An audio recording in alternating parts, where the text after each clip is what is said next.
بسم الله الرحمن الرحيم الحمد لله نحمده ونستعينه ونستغفره ونعوذ بالله من شرور أنفسنا ومن سيئات أعمالنا من يهده الله فلا مضل له ومن يضلل فلا هادي له وأشهد أن لا إله إلا الله وحده لا شريك له وأشهد أن محمدا عبده ورسوله أما بعد فإن أحسن الكلام كلام الله وخير الهدى هدى محمد صلى الله عليه وسلم وإن شر الأمور محدثاتها وكل محدثة بدعة وكل بدعة ضلالة وكل ضلالة في النار.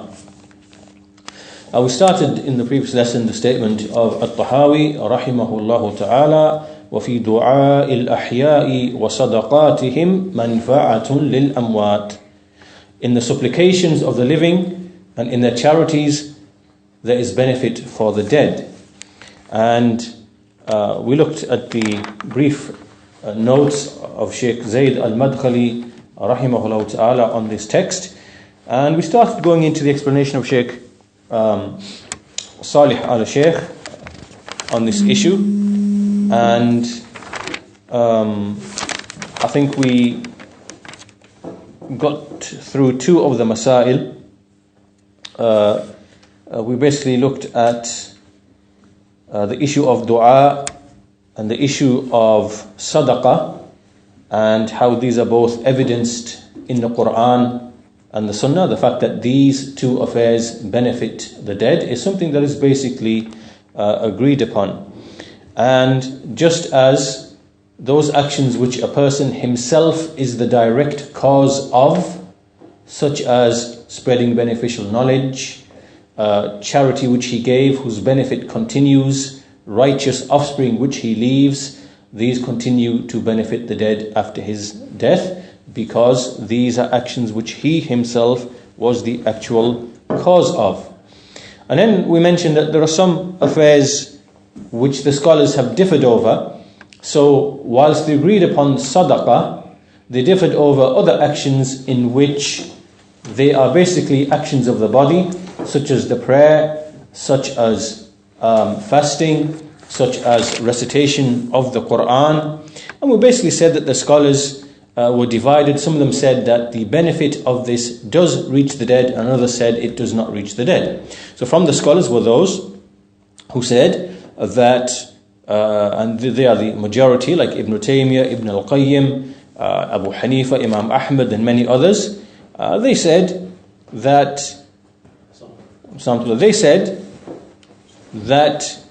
a dead person can benefit from the deeds done by the living, irrespective of what type of deeds they are, and the reward can be given to the dead. So this group say that yes, the dead can benefit from the bodily actions of other people, in addition to the dua and the sadaqah.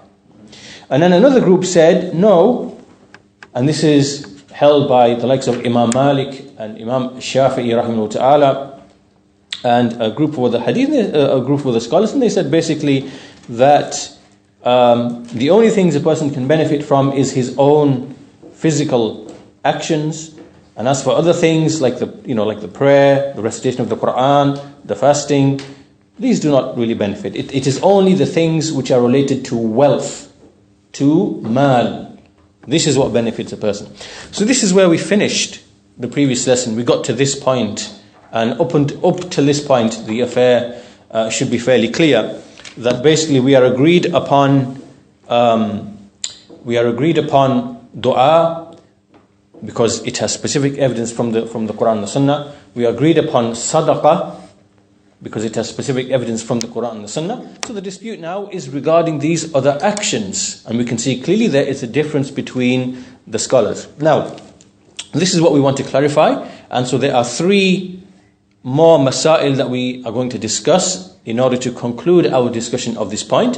So the next mas'ala, the next issue, the third point is, let's just first of all look at what are the actual evidences for Ahlul Sunnati wal Jama'ah to prove that in principle a dead person can benefit from the living. Right? So this point is general. This point is only related to what are the actual evidences or the texts that in principle prove In principle, they prove that the dead can in fact benefit from the actions of the living. And the evidence is along the following lines. First of all, the statement of Allah Azza wa Jal in Surah Al-Hashr, the 59th surah, verse number 10, in which Allah subhanahu wa ta'ala, He says, وَالَّذِينَ جَاءُوا مِن بَعْدِهِمْ يَقُولُونَ رَبَّنَا اغْفِرْ لَنَا وَلِإِخْوَانِنَا الَّذِينَ سَبَقُونَا بِالْإِيمَانِ وَلَا تَجْعَلْ فِي قُلُوبِنَا غِلًّا لِلَّذِينَ آمَنُوا رَبَّنَا إِنَّكَ رَءُوفٌ رَحِيمٌ. The meaning of this ayah roughly is that those who come after them, meaning those believers who come after those who came before them, who passed away, they say, "O our Lord, forgive us and our brethren who have preceded us in Iman, in faith. And do not put in our hearts any rancor, any dislike, any hatred of those who believe. O our Lord, indeed you are compassionate, you are merciful." So this is an ayah in the Quran which establishes the benefit of dua. Secondly, the hadith that we've discussed that we mentioned a number of times, which is the hadith when the son of Adam dies, then all of his action is cut off except for three: recurring charity, knowledge from which benefit is gained, and a righteous son who supplicates for him. Likewise in the Sahih, that the Prophet ﷺ, a man came to him and said, "Indeed, my mother passed away basically, and she died suddenly. And if she had been able to speak, she would have advised, left as part of her will, to give charity. So can I give charity? Will she benefit from charity which I give on her behalf?" And the Messenger ﷺ, he said, "Yes." And likewise, there are other examples of how the Sahaba gave charities on behalf of the dead. And another man came to the Messenger of Allah ﷺ and he said, "Can I make Hajj on behalf of a dead person in his family?"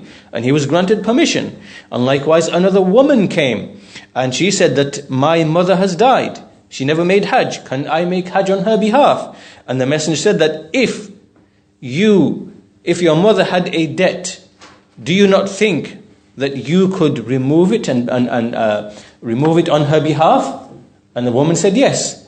And so the Messenger said, well, likewise, perform the Hajj on her behalf, on her behalf, because indeed Allah is more worthy of the debt being paid off. Meaning he made an analogy between the debt and between the Hajj. Now, also all of those texts in which we find that the where you leave something as a waqf meaning is something that you leave as a legacy. You donate some of your wealth, or you donate a load of books to a library, or you donate a piece of land, or you donate something that the Muslims can actually benefit from. So all of this enters into the meaning of sadaqah jariyah. So from all of these texts, what do we establish? We've established from these texts that the asal, the foundation of the dead benefiting after their dead, the dead benefiting after their death, from the actions of the living, from their own actions and also from the actions of the living. What we are speaking about is the intifa' meaning the benefit, that this is established firmly as a principle in the Quran and the Sunnah, right? So we are agreed upon that. Now, so now the issue comes back to then those who basically said only matters of wealth, only actions to do with wealth, sadaqah, can be of benefit. And they basically said that yes, these actions are agreed upon. We agree upon these two forms, ad-du'a and sadaqah. We agree that these two, they basically benefit the dead. But then all the rest of them, the bodily acts of worship, they basically say, well, there's no evidence which has come for them. And we see that Ibn Abbas said, no one can pray on behalf of another person, and no one can fast on behalf of another person. And this means that a person cannot pray for somebody else, as in the salah, and nor can he, as in the prayers, the salah. And likewise, nobody can fast on behalf of anybody else. So Now, so this is the answer of those people who prohibit these affairs.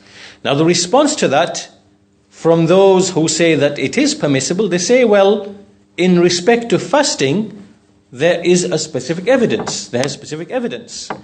Because we see in the hadith reported by Al-Bukhari, Man mata wa alayhi sawmun, sama anhu waliyuh.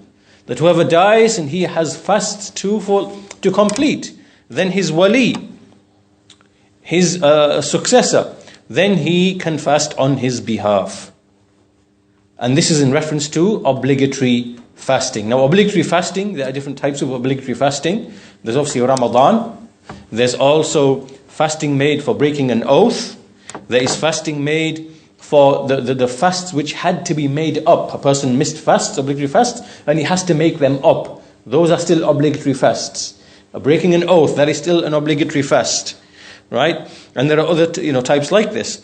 So now here, because this hadith has been left general, that whoever dies and upon him was fasting, then the scholars have differed. Is it referring only to the fasting which is related to breaking an oath, or fasting which he had to make up, or is it speaking also of the wajib fast, like the Ramadan fast, right? So the scholars have actually differed, but the point we are making here is that here is a clear evidence in the Sunnah for an action that is other than the wealth, right? Which is other than sadaqah. It is clearly fasting, right? So this is the evidence of those from Ahlul Sunnah who say, no, it is not restricted only to issues of wealth. Rather, it can also apply to matters of worship which relate to the body.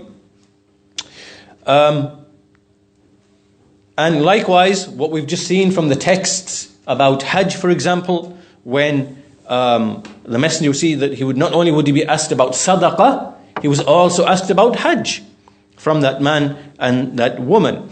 So the point now being here, let's just develop what the line of argument is. The line of argument is basically this: that what we learn from all of this is that it appears from the texts that this principle of benefiting generally from all actions appears to be what is in the Quran and the Sunnah. And as for the argument that it's restricted only to those things that people ask the messenger, because we see the examples we see that a man goes to the messenger and says, my mother died, can I do this? A man goes to the messenger and says, can I give charity on behalf of my mother? A woman. So what we're saying is, in each of these cases, someone is going to the messenger and saying, can I do this? Can I do this? Can I do this? Right? Now let's think about this for a minute, because this will help us to understand the line of argument. So those who are saying that it's restricted only to these affairs, their argument is, look, these are the only affairs for which we have evidence, because people went to the messenger and the messenger answered in relation to these specific things, right? Fasting, Hajj, giving charity, and whatever else there is. Now the counter argument is, as the Shaykh mentions here, this is not actually correct, because when we look at these instances, we find that it is not that the revelation came in and of itself to explain these affairs. Meaning the messenger didn't come and give a hadith and say, for example, you can make Hajj on behalf of your deceased parent. The messenger didn't do that, right? If the messenger had done that, then we could say, yes, indeed, the Sharia has specified this specific action, right? Then we could use the argument. But because in all of these incidents, we can see that someone actually has to go to the messenger and say, can I do such and such? Can I do such and such? Can I do such and such? And the messenger is simply affirming, yes, yes, yes. What this shows is that the principle is actually general, but in those specific instances which just happened where people came and asked about this, this and this, the messenger said yes, confirming thereby the general principle that yes, other deeds can be of benefit as well, right? So can you see that line of argument? This is the actual line of argument, right? Of those people who say yes, generally all deeds can be of benefit, right? So we have to think about what the line of argument is here. So this is what the Shaykh explains, and basically the point here is that the Sharia did not come and start specifically mentioning this, and this is what will benefit. It didn't happen like this. Rather, people went to the messenger and said, can I do this? Can I do this? Can I do this? Will it benefit? And the messenger is simply affirming, yes, it will. Right? So that means that this is not really an exception to the prohibition. Rather, it is the case of confirming some of the deeds which fall into the general principle. Right? So that should be very, very clear to us. So based upon this, there are some scholars who speak with the generality, right? That all deeds can be of benefit to the dead. All deeds can be of benefit to the dead. As we said, this is the view of Ibn al-Qayyim, most of the Salaf, Imam Ahmed, his companions, Ibn Taymiyyah, Ibn al-Qayyim, and many of the scholars of the later, the A'immat al-Da'wah, and this is their view. And as for the others, those who hold the other view of restriction, this is Imam Malik, Imam al-Shafi'i, and others, and they basically say that we have to stick to specifically what has been related as opposed to other things. Right, now, this is where now we come to a bit of tafsil, a bit of detail in this issue. And so in order to clarify this issue, we have to make a distinction between two things. There are two separate things, right? And these terms, you should note these terms. The first of these issues is ibtida'ul ibadah. Ibtida'ul ibadah.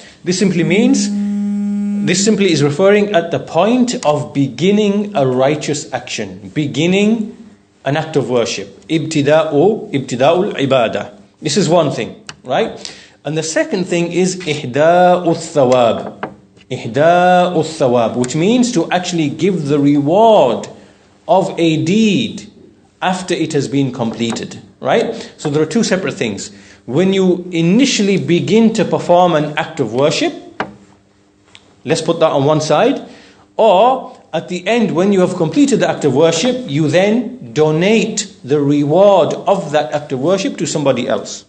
What's the second one part? Ibtida'ul ibadah and ihda'ul thawab. Ihda'ul thawab.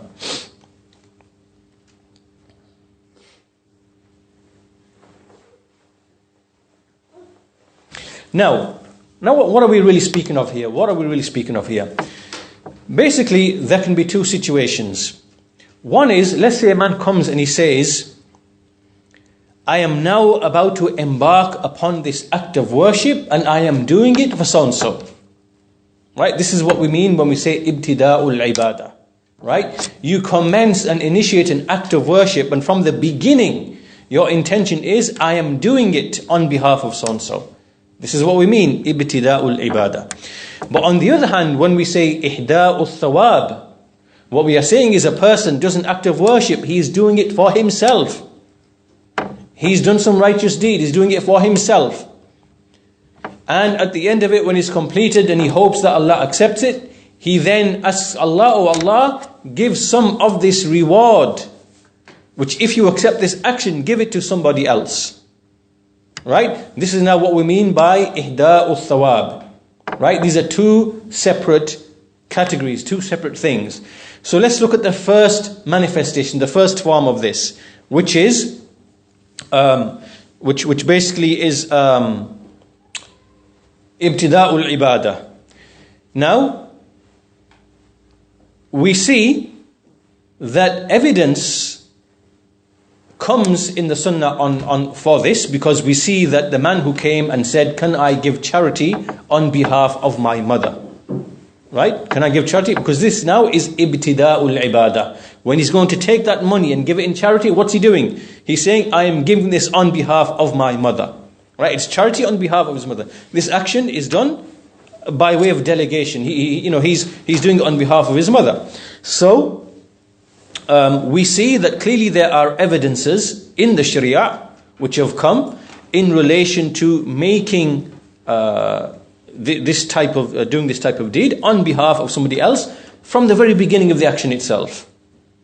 And so clearly evidences are present, And for this type of thing, we have to make sure that there is a specific evidence. So in the case of giving charity, there is a specific evidence, right? In the case of doing Hajj, there is a specific evidence, is there not? We mentioned the text in that regard, right? So, with respect to this issue, the general principle is that no one can delegate someone else to do an action on his behalf except for that in which there is an evidence. Is that clear now? For example, I can't go and say, I'm going to go and do I'm going to pray Salatul Maghrib and say, right, I'm going to pray Salatul Maghrib on behalf of so-and-so. Right? Because evidence has not come that you can do an obligatory prayer on behalf of somebody else. Right? The evidence has not come for that. So when it comes to this, when you are doing actions on behalf of someone from the very beginning, from the outset, right, then that can only relate to those actions in which there is a specific evidence. In this case, the giving of charity. In this case, the performing of Hajj or Umrah, as we see in the evidences. In other words, no one can be delegated to do an act of worship for anyone else from the outset, except unless it has a specific evidence. Right? So this is ibtida'ul ibadah. We can see Hajj, we can see Sadaqah, and so evidences have clearly come that this is indeed permissible to do that. Now, if someone came and said, right, oh Allah, I'm going to perform this salah, whether it's, on behalf of my father, then you can't do that.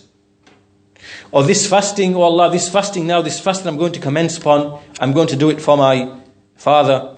Right? And the evidence has not come, in relation to this. And we mean here the ibtida'ul ibadah. Right? Delegating, being a delegate for the action of someone else. So, the principle here then in this first category is what we call adamun niyaba, which means that the absence of delegation, that you can't delegate to someone else, right? It only applies to those things in which specific evidence has come. Now, the second manifestation, the second form, and this is different from the first one. This we said it is ihda'ut-thawab. This now is when a person, he commences the act of worship, he's doing it for himself, he prays himself, he fasts himself, he recites the Quran himself, he makes umrah himself, he does any act of charity, whatever, he makes dhikr of Allah subhanahu wa ta'ala, any type of righteous action. He does it for the sake of Allah. Then he finishes that righteous action. So for example, he sits down, right? He does dhikr, he makes tahleel, tahmeed, tasbih, takbir, right? And then he finishes. All of this he did for Allah. Then he says, oh Allah, make the reward of my recitation, or this dhikr, or this charity, or whatever else it is, make it and give it to my father and to my mother. Or anyone who may have a right upon me, or give it to such and such fulan. Right? Now the Shaykh says, this here, the foundation with respect to this is that it is not prohibited. Right? Because, and this is the angle of reasoning the Shaykh says. Number one, the worship itself was valid. This act of worship is of course valid because it is a legitimate act of worship. If he was sincere, he sought the face of Allah, he did it in accordance with the Sunnah, and he's completed this act of worship. This is now a legitimate, correct act of worship. And he is simply saying, oh Allah, if you have accepted this action, and the reward for it is established with you, then direct it to other than me. Accept it from me, but give so-and-so a share of the reward, that has been established for it. Which actions, Huh? Which actions was it? From reading the Quran? Any general, this is open. This is general, yeah. This is general, yeah. This is general. This is any act of worship now. Right? Because remember, we are not talking about initiating the act of worship on behalf of somebody else. That's like delegation. Yeah. This now is doing the action yourself, any act of worship. Right? So you say, oh Allah, make this person to share with me in the reward. To make this person share with me in the reward.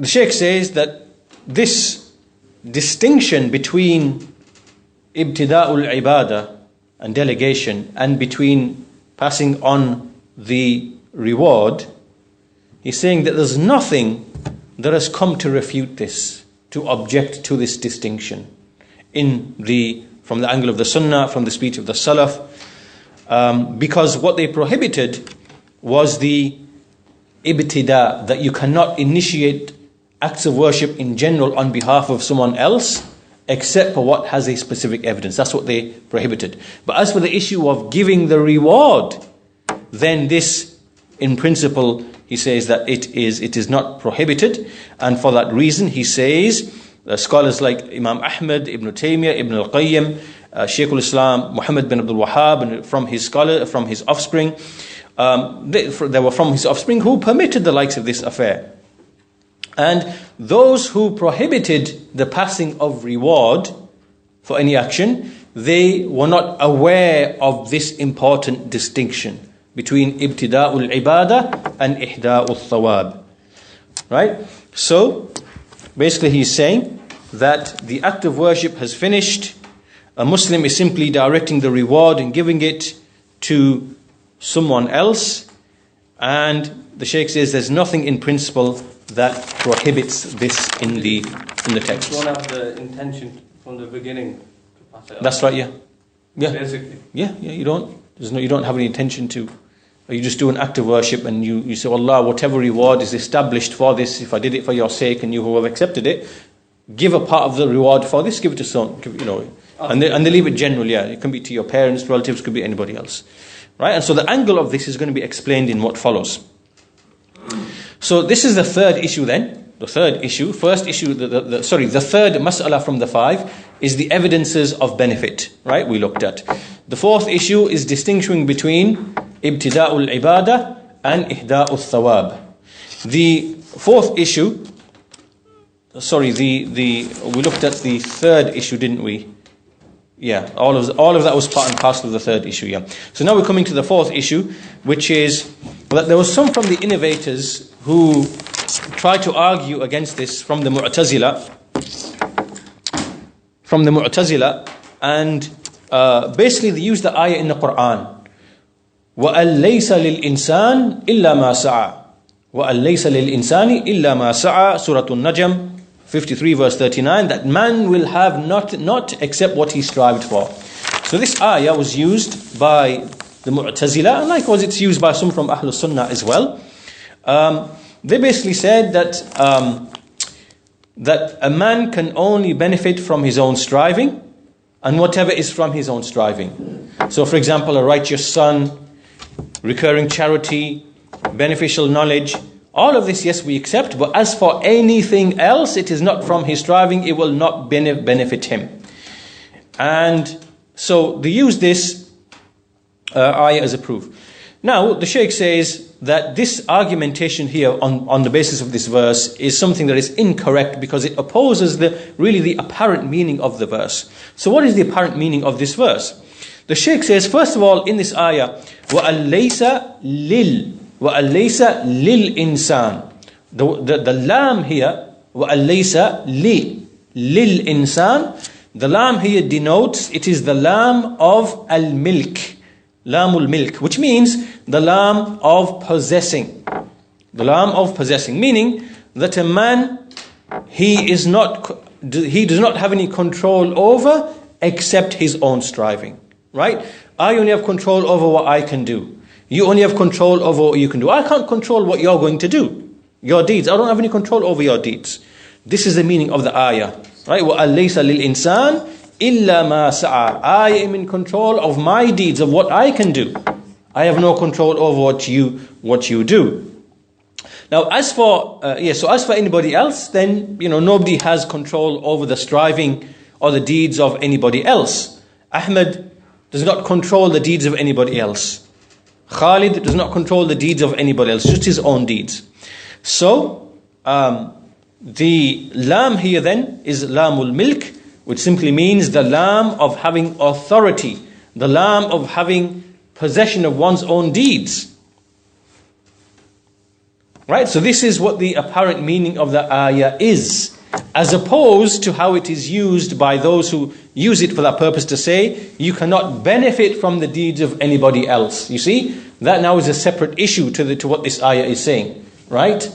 Right? That a man cannot, but this is what the Shaykh is saying, that this is the zahir, apparent meaning of the ayah. So, upon this basis, there's no harm in saying that yes, a person is in control of his own deeds. He does a righteous deed because he's the one who controls his own actions. But there's nothing to say that someone else cannot benefit from that deed once he has performed that deed. Right? Is that clear? Right? Is that clear about this ayah, about this verse? Right? So now, there's another point as well, which is that when in this ayah it says, إِلَّا مَا سَعَى وَأَلَيْسَ لِلْإِنسان. So now we've discussed the lam in lil insan. But what about when it says إِلَّا مَا سَعَى? Sa'a. What does it mean, sa'a? His striving. What striving is it referring to? This is something that we need to be precise with respect to. And the answer here is, what is the basis upon which a person can benefit someone else? Right, now let's give an example. Right, we mentioned in the hadith earlier that ties of kinship, when someone gives birth to a righteous child, what is it that's now giving the reward? Right, it's because it's his offspring, right? This is the tie of what? It's the tie of kinship. It's birth ties, right? Right? So here, this is an ilaqa, this is a connection between one person and the next. Right? Now, that's the basis upon which reward can go from one person to the other and the other way around. However, there is more general than this. And what is that? It is the connection of iman. Right? Faith is what connects every believer. That's why we see in the hadith, in the ayah, وَالْمُؤْمِنُونَ وَالْمُؤْمِنَاتِ بَعْضُهُمْ أَوْلِيَاءُ بَعْضٍ. إِنَّمَا الْمُؤْمِنُ, and likewise we have other ayat in the Quran which establish the ikhwa, the brotherhood between all of the believers. So the point that we are now leading towards is basically this, that if a person can benefit from the deeds of another person on account of blood relation as between a father and a son, which has been made a sabab, right, in this case, then there is something that is even greater, which is the connection of iman, which ties all of the believers, because it ties them together on the basis of belief in Allah, belief in their Lord. This is the greatest of all ties. In fact, all ties will be cut off on Yawm al-Qiyamah, except the ties of iman. Right? So, from this angle then, therefore, the striving of a person who isn't in control of his own striving, which is the apparent meaning of the ayah, right? Then, from this angle, it can be given to someone else, because the foundation of it is iman, the connection between all the believers in terms of their iman, which connects them all, right? So this is the line of reasoning that the Shaykh has basically developed on the basis of this ayah, by first of all correcting what the apparent meaning of the ayah is, and then on the basis of that saying, and he elaborates upon this by way of the example of Salatul Janazah, right? Salatul Janazah, there's no connection between necessarily the people praying Salatul Janazah and the dead person, right? But because of the tie of iman, this is their striving, and their striving in praying the Salatul Janazah, it will definitely benefit the dead person, right? So here clearly the ayah cannot, how do you reconcile the ayah with this? وَأَلَّيْسَ لِلْإِنسَانِ إِلَّا مَا سَعَى. How can you reconcile it? Because this now is not from his striving, but he's clearly going to benefit from it, right? So the point being here, that the zahir of the ayah does not indicate that meaning, which the Mu'tazila and those from Ahlul Sunnah who used it, what they are trying to use it for, Right? Basically, it is an incorrect istidlal when we look at all of the other evidences. Now, so this now leads us to the second argument, which the people who try to restrict the actions, they use the hadith. When the son of Adam dies, all his actions will be cut off except for 3. They say, look, it restricts it only to 3. Right? So how can you say that, and the answer to this is, first of all, the hadith did not say, the hadith said his action will be cut off. It did not say that he will cease to benefit from something else. Do you understand that, yeah? The hadith said his action is cut off, and that's true because the person is no longer able to act. He's dead, the responsibility is finished, he's in the grave, now he cannot act. Right? So his action has indeed been cut off. But that is not the same as saying that he will no longer benefit from anything. The hadith did not say that. That's the first response. And secondly, we see that the hadith itself mentions sadaqah jariyah, knowledge which he benefited from, a son which supplicates for him. So the hadith itself clearly shows that benefit continues after his death. Right? So that these are two separate things. His action cutting off is not the same as him continuing to benefit after death. Right? Those are two separate issues, and so therefore that hadith cannot be used to make to basically say that he cannot benefit at all. This is again an incorrect deduction of proof. Now, this brings us to the final point, and the Shaykh finishes with this. Basically, he speaks about the issue of the Quran and reciting the Quran and employing people to come and sit and to pay them, like we see in these matams and whatever else. This is the fifth point now. Fifth point. Now we've done the fourth. That last point was the fourth point. This now is the fifth point. Yeah, the fifth mas'ala. Because all of this, we see this is not a valid righteous action, because if a person is being paid to recite the Quran, this cannot be sincerely for the sake of Allah. Right? So when they gather people together, pay them to recite the Quran, however many riyals or whatever, or under the incentive of food, come and sit there, recite Surah Yasin 20 times and we'll all have some food at the end. All of this is a bid'ah, and a bid'ah is not a righteous action. Right? This is unacceptable to Allah, and this would not apply. If you wanted to apply this in the correct way, you would simply sit, recite the Quran, do it for Allah's sake, and at the end when you finish the Quran, say, oh Allah, give some of the reward for this to so-and-so. Right? But when it's done in a bid'i way, and it is done upon other than the sunnah, the Shaykh is saying that all of this does not benefit, this will be of no benefit at all. Right? So in other words, the action has to be upon the sunnah. So the point being that all these people that you see from the Brailwis and the Sufis who do these deeds, we see them doing them in a form which is bid'i. It is bid'i. Gathering together on a certain day, at a certain time, after the death of the person, the 4th day, the 3rd day, or the 11th day, or whatever, getting people together, paying them, or basically just giving them the incentive of food. Right? All of this is a bid'ah, and it does not come under what we are discussing. Right? What we are discussing is something different. It's done in a certain way. It doesn't involve all of these innovated ways. Now, so this really brings us to the end of this issue. So basically, in essence, the summary of it all is that when we speak of the dead benefiting from the living, then this applies to the good deeds in general, on the basis that we distinguish between ibtida'ul ibadah and ihda'ul thawab. Right? That's crucial to understanding this point. Right? That any deed can be given. Why? Because it's from your deeds. It's finished. You've done it. It's basically that reward is kind of like, if Allah has accepted it, it's from your benevolence and kindness to dispose of it how you wish, and to do ihsan to somebody else is from that angle. Right? So the scholars generally are agreed that this is something that is not prohibited. But as for ibtida'ul ibadah, doing actions on delegation for someone else, that is only in respect to those specific instances that we've seen mentioned in the sunnah, the charity and the hajj and so on and so forth. So with that, we conclude our lesson there, and we'll conclude the lesson there inshallah ta'ala, and we'll continue in the next lesson with the next portion in the text of this creed inshallah ta'ala. Walhamdulillahi rabbil alameen, wa sallallahu ala nabiyyina Muhammad wa ala alihi wa sahbihi ajma'in.